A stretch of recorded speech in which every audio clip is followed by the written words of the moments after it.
Big boss मराठीच्या घरातून इव्हिक्शनवरती एक शॉकिंग स्पॉइलर येत आहे की बिग बॉस मराठीच्या घरातून एक मोठा सदस्य घराबाहेर गेलेला आहे.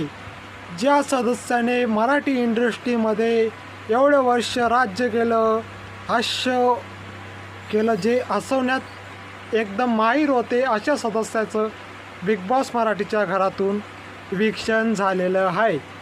सागर कारंडे यांचं या आठवड्यात बिग बॉस मराठीच्या घराबाहेर गेलेले आहेत. कॉमेडियन कलाकार सागर कारंडे यांचं बिग बॉस मराठी 6चं विजेता होण्याचं स्वप्न बिग बॉसच्या घरातून बाहेर पडताच खतम झालेलं आहे. तुमचं काय म्हणणं याच्यावर, की सागर कारंड्याच्या ऐवजी राखी सावंत बिग बॉस मराठीच्या घराबाहेर गेली पाहिजे होती का?